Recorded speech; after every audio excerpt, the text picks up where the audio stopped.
बिस्मिल्लाहिर्रहमानिर्रहीम। इय्याका नअबुदु व इय्याका नस्तईन।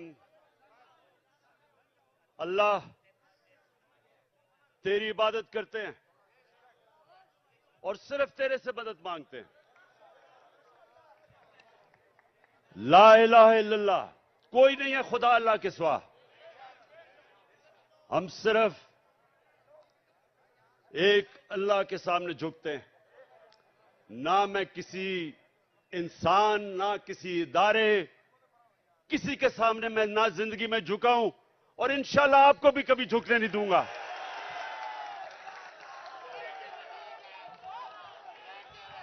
अच्छा, अब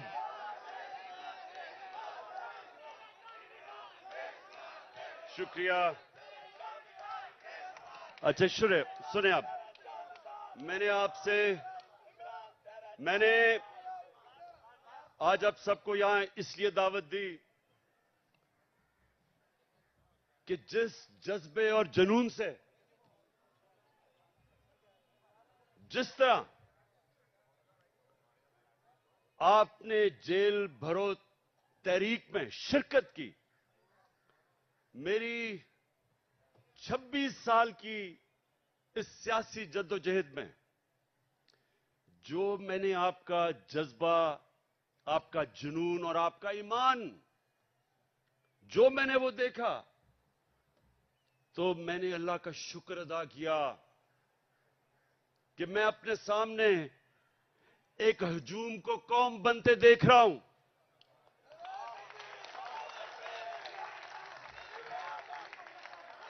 सुने थोड़ा मैं एक मिनट मैंने आपको यहां मेरी हौसला अफजाई के लिए नहीं बुलाया, मैंने तो आपका शुक्रिया अदा करना था। सुने जरा मेरी बात, सुने एक मिनट, सुने जरा। मैंने आपसे बड़ी अहम बात करनी है कि देखें, ये याद रखें कि जिधर पाकिस्तान को ये चोर और डाकू जिधर ये ले गए हैं, इसका सिर्फ एक कौम मुकाबला कर सकती है। इस वक्त का एक हजूम नहीं मुकाबला कर सकता। जब एक कौम फैसला कर लेती है कि जो भी हमारे सामने आए, जो रुकावट आए, हम दूर कर देंगे, उस कौम के सामने कोई खड़ा नहीं हो सकता। ये याद रखें कि हमारी जो कौम है, ये एक खास नारे पे बनी थी कि पाकिस्तान का मतलब क्या, और सारी कौम, सारे सूबों को पैगाम क्या था कि मेरा तेरा रिश्ता क्या। और ये नारा जो है, ये अल्लाह से जो वादा है, ये आजादी का नारा है। जब आप अल्लाह के सामने दावा करते हैं कि ऐ मौला, तेरे अलावा किसी के सामने मैं नहीं झुकूंगा, तो ये आपकी आजादी का दावा है। एक कौम जो गुलाम होती है वो कोई बड़े काम नहीं कर सकती, सिर्फ आजाद कौम ऊपर जा सकती है। जो मेरे नबी सल्लल्लाहु अलैहि वसल्लम ने मदीना की रियासत बना के साबित किया कि उन लोगों जिनकी कोई हैसियत नहीं थी, दुनिया की इमामत की उन्होंने। 2 सुपर पावर्स उनके सामने घुटने टेक गई, क्योंकि वो ला इलाहा इल्लल्लाह का मतलब समझ गए थे, उनके दिलों में चला गया था, वो आजाद हो गए थे। ये है हमारी जंग इस वक्त, आजादी की जंग, हकीकी आजादी की जंग। अच्छा, या रसूल अल्लाह, सुने आप मेरी बात, या अली सुने। मुझे आपके जज्बे और जुनून का एहसास है, माशाअल्लाह। लेकिन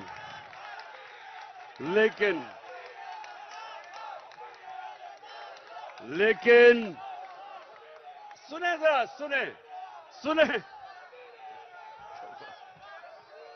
अच्छा सुने सुने सुने सुने, बस सुने, बस। अच्छा अब आज आज जो पाकिस्तान का बदतरीन वक्त है, माशत डूब गई है, तनख्वाहदार और गरीब पाकिस्तान की तारीख की सबसे ज्यादा महंगाई में पिस गया है। जिन लोगों ने इस मुल्क के ऊपर मुसल्लत होकर इसको तबाह किया, उनके पैसे बाहर पड़े हुए हैं। अरे बस बस बस बस बस, सुनो जरा, इतना आप जेल काट के आए हैं, मैं आपसे कुछ बातें करना चाहता हूं, आप बजाय बातें करने के नारे आपके खत्म नहीं हो रहे। सुने बड़ी बड़ी गौर से बात, मुझे आपके जुनून का पूरी तरह और जज्बे का अंदाजा है, लेकिन बस मैंने सुना है, मुझे सारी तुम्हारी जेल की खबरें आती रही हैं। जिस तरह मैं क्रिकेट मैच का स्कोर देख रहा था, उसी तरह आपके जेल के हालात देख रहा था। अच्छा अब सुने जरा मेरी बात। देखें, आज हमारा मुल्क ये नीचे क्यों दुनिया के सामने जलील हो रहा है? वो क्राइम मिनिस्टर जाके पैसे मांगता फिर रहा है और लोग ठुकरा रहे हैं उसको। कोई पाकिस्तान का, आप अगर हिंदुस्तान की चैनल देखें तो जो पाकिस्तान को जलील किया जा रहा है, तो ये क्यों हुआ? अब जरा बड़ी गौर से बात सुने, मेरे जज्बा और जुनून वाले, मेरे जो टाइगर, जिस तरह आप जेलों में होके आए हैं, मेरी गौर से बात सुने। देखें, अल्लाह का हुक्म है, अमर बिल मारूफ व नही अनिल मुनकर। क्या मतलब है उसका? हुक्म है अल्लाह को एक कौम को कि तुमने राय हक पे खड़ा होना है, सच पे खड़ा होना है, अच्छाई के साथ खड़ा होना है और बुराई और जुल्म का मुकाबला करना है, जिहाद करनी है। यह हुक्म है अल्लाह का। आज अगर पाकिस्तान का आपने ये हाल देखना है, जो हम नीचे, कभी भी पाकिस्तान इतना नीचे नहीं गिरा जो आज है, तो उसकी जरा वजह सुन लो। प्राइम मिनिस्टर 16 अरब रुपए का एफआईए का केस की चोरी में सजा होने लगी थी। 8 अरब नैब के अंदर सजा होने लगी थी, जबकि जनरल बाजवा ने इसको बचा के प्राइम मिनिस्टर बनाया। इंटीरियर मिनिस्टर किसी से फैसलाबाद में पूछने के इससे बड़ा बदमाश फैसलाबाद का है ही नहीं। कोई जुर्म नहीं है जो इसने नहीं किया, अपना खुद कहता है। इनका अपना वजीर वो कहता है कि इसने 18 कत्ल किए हैं, लोग कहते हैं इससे बहुत ज्यादा कत्ल किए हैं इसने। जमीनों पे कब्जे, कातिल, वो बैठ गया इंटीरियर मिनिस्टर। आसिफ जरदारी जो पीछे से बैठ के ये सारा खेल खेल रहा है, वो दुनिया में माना हुआ चोर है।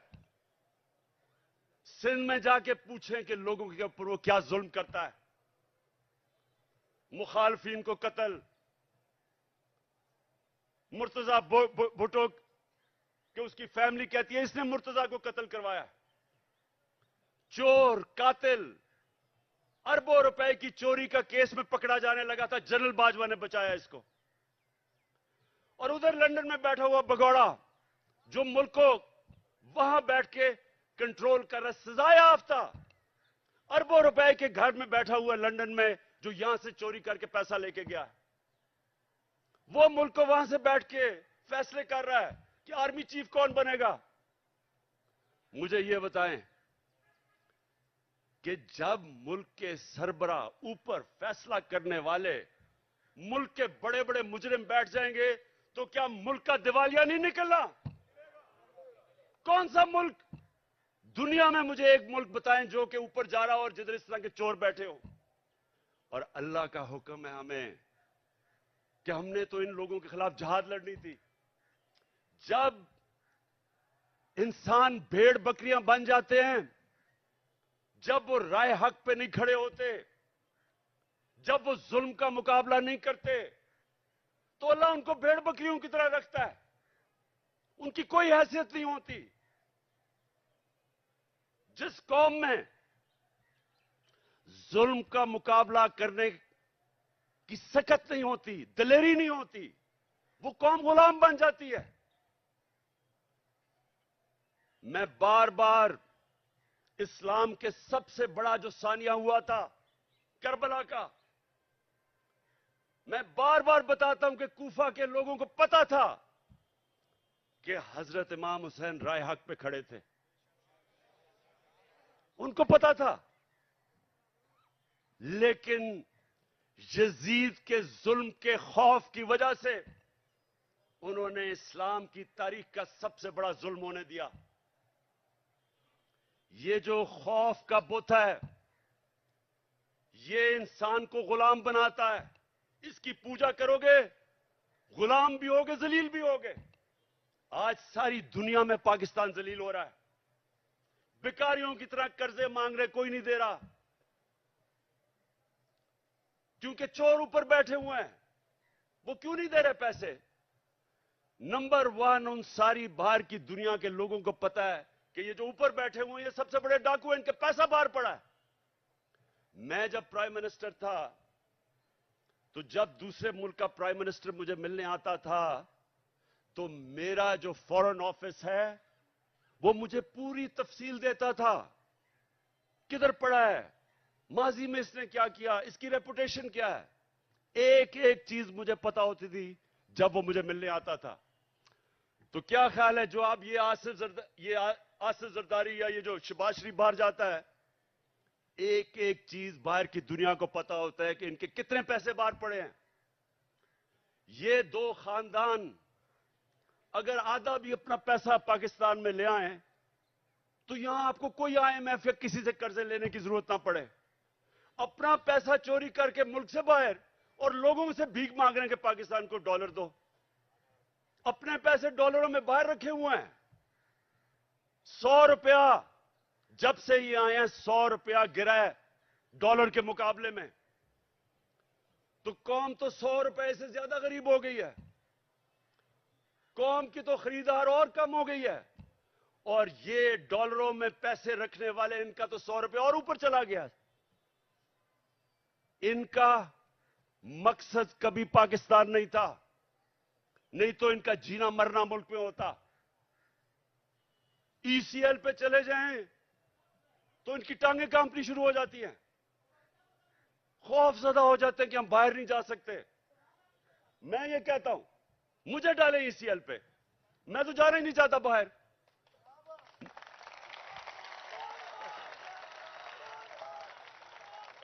सुने सुने सुने, जब एक मुल्क के ऊपर जराइम पेशा लोग बैठ जाएं और एक मुल्क का आर्मी चीफ साजिश करके उनको ऊपर बिठा दे और फिर कौम को डराए कि अगर आप कुछ करेंगे तो जेलों में डाल देंगे, आपके ऊपर केसेस कर देंगे, खौफ दिलवा के इन चोरों की गुलामी करवाए, और कौम चुप करके ये गुलामी तस्लीम कर ले। वो मौलाना रूमी ने जो कहा था, उनसे पूछा कि कौम कैसे मरती है। मौलाना रूमी से पूछा कि इंसान तो हमें पता है कैसे मरता है, कौम कैसे मरती है। मौलाना रूमी ने कहा, जब एक कौम अच्छे और बुरे की तमीज खत्म करती है, कौम मर जाती है। ये हमारी मौत है। ये सुन लो पाकिस्तानियों, ये मौत है। ये चोर जो ऊपर बैठे हुए हैं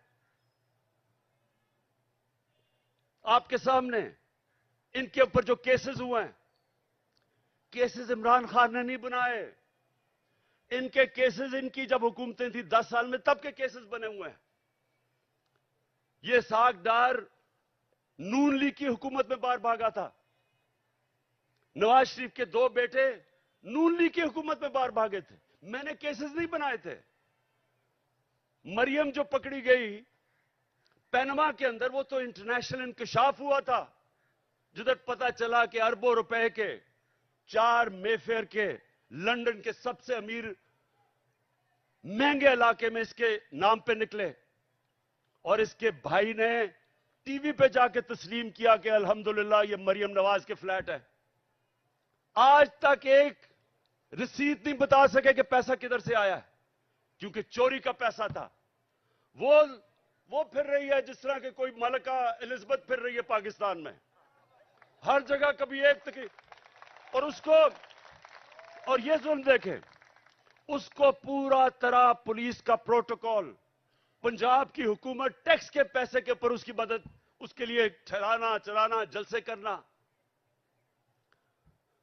और जो साबिक वजीर आजम, एक कातिलाना हमला हो चुका है, मुझे पता है कि इन्होंने किया। वो लोग जो आज सारे पावर में बैठे हैं,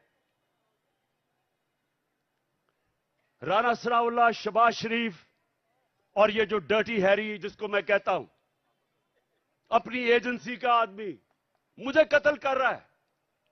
वो अभी भी इख्तिदार में बैठे हैं, और मुझे अदालतों के चक्कर लगा रहे हैं, अदालतों में मुझे चक्कर लगा रहे हैं। जब मैं भी तुम्हारी बात करवाता हूं, अभी करवाता हूं, सुने वहां जाके अदालतों के अंदर कोई सिक्योरिटी नहीं, पता है कि जान को खतरा है। और फिर से ये 3 और इनके साथ 1-2 और भी मुलव्विस है, पता है कि वो मुझे रास्ते से हटाना चाहते हैं, कोई सिक्योरिटी नहीं है। और छोटे छोटे केसेस में कभी किसी अदालत में बुला लें, कभी किसी अदालत में, और इसको जो कि जमानत पे थी उसके लिए पुलिस प्रोटोकॉल हो रहा है।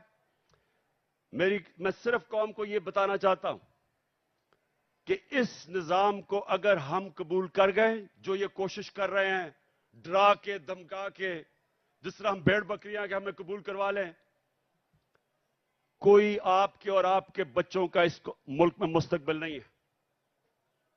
इसलिए एक ही रास्ता है।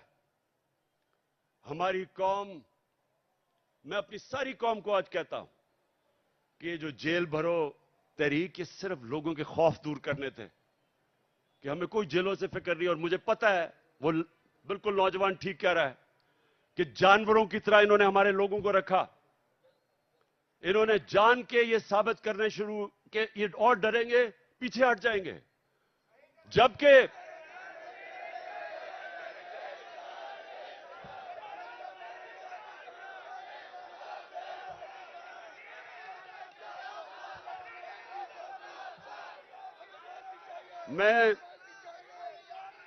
मैं देख रहा था कि हर शहर में ज्यादा लोग निकलना शुरू हो गए जेलों के लिए। यानी जैसे जैसे तहरीक बढ़ रही थी और ज्यादा लोग जेलों के लिए तैयार हो गए। और मैं एक दिन देख रहा था कि किस तरफ जा रहा है। मैंने कॉल देनी थी सारे पाकिस्तान को कि एक दिन सारा पाकिस्तान निकले और जेलों में जाए ताकि इनकी सारी खत्म कर दो।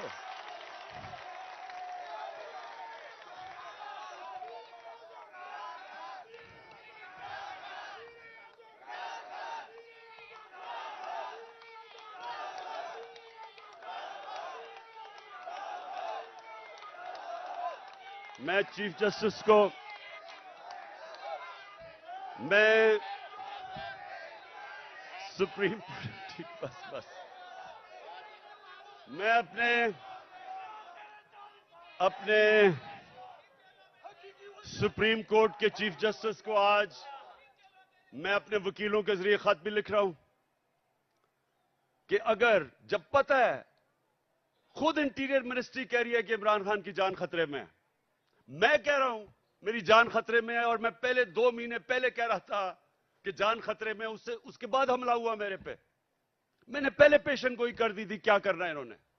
मैं फिर कह रहा हूं, और मैं चीफ जस्टिस साहब को मैंने कहा, वकील आज खत लिखें कि मजाहिया केसेस के ऊपर बुलाया जा रहा है।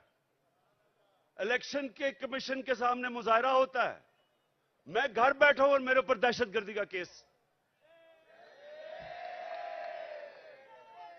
तोशाखाना का केस, मैं तो कहता हूं आज कि जब भी तोशाखाना का केस मेरा सुना जाए, पब्लिक हियरिंग हो, टीवी के ऊपर सारी कौम को पता चले कि वो केस क्या है। कौम को पता चले कि क्या मजाक हो रहा है इस मुल्क से, कि जिन्होंने डाका मारा तोशाखाना के ऊपर जरदारी और नवाज शरीफ ने, उनके केसेस खत्म कर दिए हैं। और जिसने, और इंशाल्लाह ओपन हियरिंग हो, सारी कौम के सामने पता चले तोशाखाना केस क्या है। मैं चैलेंज करता हूं कि सारों के केसेस देखें, और अगर किसी ने कोई भी गैर कानूनी चीज तोशाखाना में ने की, उसका नाम इमरान खान निकलेगा। और मैं चीफ जस्टिस को हम ये खत लिखेंगे मेरे वकीलों के जरिए कि जब पता है कि मेरी जान खतरे में, लाहौर हाई कोर्ट गया और इस्लामाबाद गया, कोई सिक्योरिटी नहीं थी। और जबकि जिसने मुझे गोलियां मारी वो नवीद जो है, क्योंकि उसकी जान खतरे में है, उसको वीडियो कॉन्फ्रेंस के ऊपर उसे अदालत में वो बात करता है। तो ये तो ऐसा है कि जिन्होंने तहफ्फुज देना है, खतरा उन्हीं से ही है। जिसने, अब ये राना सनाउल्लाह जैसा गुंडा कभी ये किसी को तहफ्फुज दे सकता है क्या? ये शहबाज शरीफ जिसने शहबाज शरीफ जिसके ऊपर रिपोर्ट है कि पुलिस मुकाबले में इसने कितने लोग मरवाए हैं, आबद बॉक्सर ने टीवी के ऊपर आके कहा कि मुझे यह हुक्म करता था लोगों को मारने के लिए। मॉडल टाउन में इन दोनों ने सबके सामने टीवी के ऊपर नहते लोगों के ऊपर गोलियां चला के 14 लोगों को कत्ल किया और 60-70 लोगों को गोलियां लगी। इन लोगों ने तहफ्फुज देना है। और ये जो डर्टी हैरी जिसको मैं कहता हूं, ये अपने इदारे को बदनाम कर रहा है। ये एक ऐसा आदमी है जो साइकोपैथ है, ये नॉर्मल आदमी नहीं है, ये हैवान है। जिस तरह का इसने आजम स्वाति से किया कि उसको नंगा करके जब तशद्दुद कर रहे थे तो रिकॉर्ड कर रहा था और सुन रहा था। ये वो आदमी है, बच्चों को पकड़ के, सोशल मीडिया के बच्चों को जो इससे किया, जो शहबाज गिल से किया है, उल्टा लटका के उससे जो किया है। इन्होंने सोशल मीडिया के लोगों के ऊपर जो जुल्म किया, सहाफियों से किया, जो अरशद शरीफ से किया, अब लोगों को पकड़ पकड़ के वो जो जावेद बेचारा चौकीदार, उसको उठा के ले गए, उसको नंगा किया, उल्टा लटकाया। एक तो ये साइकोपैथ, नंगा करने का इसको बड़ा शौक है, ये नॉर्मल नहीं है, इसका ज़हनी तवाजुन ठीक नहीं है। नंगा करके फिर उसको एक चरपाई के साथ बांधा, कुत्ते की तरह उसको जंजीर बांध के चरपाई के साथ 3 दिन बांधा। कौन करता है अपने लोगों से ऐसे? इदारे को ये बदनाम कर रहा है और ये लोगों ने मेरी हिफाजत करनी है। खतरा ही इन लोगों से है। और इसलिए मैं चीफ जस्टिस को कह रहा हूं कि जब नवाज शरीफ जेल में था तो हमें हुक्म आया, मैं प्राइम मिनिस्टर था, कि अगर इसको जेल में कुछ हुआ तो आप जिम्मेदार हैं, हम जिम्मेदार हैं। तो मुझे तो खतरा ही उन लोगों से है। और मुझे कभी उधर जा रहा हूं, कभी किसी अदालत में, तो मैं आज चीफ जस्टिस साहब को इसके ऊपर लिखूंगा कि कौन जिम्मेदार है कि जब बार बार मुझे ये जाली केसेस पे बुला रहे हैं। और जब भी मेरा केस हो, और मैं चाहता हूं कि सारी कौम के सामने आए कि इमरान खान के ऊपर कौन से केसेस है, ताकि पता तो चले कि ये डाकुओं के अरबों रुपए के केसेस, हर किस्म का जुर्म किया है, वो माफ हो रहे हैं। और 74 केसेस मेरे ऊपर बना चुके हैं अब तक, और मेरे लोगों के ऊपर, हर के ऊपर, आजम स्वाति के ऊपर 30 केस, शहबाज गिल एक केस खत्म होता दूसरा केस। क्या जुर्म है इनका? क्या ये आजम स्वाति का जुर्म था कि उसने कहा कि NRO 2 जनरल बाजवा ने दिया इस पे किसी को कोई शक है? किसी को शक है? तो सच बोलने के ऊपर तशद्दुद, 34 केसेस, कभी किधर जा रहा है, कभी सिंध जा रहा है, कभी बलूचिस्तान जा रहा है। क्या ये पाकिस्तान का आज इंसाफ का निजाम है? और यही होना था जब चोरों को बाजवा ने ऊपर बैठा दिया, हमारे मुजरिमों को। तो मैं अपनी आज सारी कौम को कह रहा हूं, जो आगे जब तक मेरी कौम इस जुल्म का मुकाबला नहीं करेगी, आगे आपके और आपके बच्चों का मुस्तकबिल अंधेरे में है। मैं जब शुरू में 11 महीने पहले कह रहा था, जब चोर ऊपर आए, मैंने पहले दिन से कहा कि मैं कभी इनको तस्लीम नहीं करूंगा। मैंने तब कहा था, मैं आज भी कह रहा हूं कि अगर मेरी कौम इनके खिलाफ ना खड़ी हुई, अगर हमने इनके सामने ना खड़े हुए, कोई मुस्तकबिल नहीं है इस मुल्क का। 8 लाख सबसे पढ़े लिखे लोग, प्रोफेशनल्स, पिछले चंद महीने में मुल्क छोड़ के चले गए हैं। कौम, मुल्क से मायूस हो गए हैं, उम्मीद खत्म हो गई है। और क्यों ना हो, किसी मुल्क के ऊपर इन मुजरिमों को बिठा दो। मैं चैलेंज करता हूं, इन मुजरिमों को कल बरतानिया के ऊपर बिठा दो, उसका दिवालिया निकाल देंगे।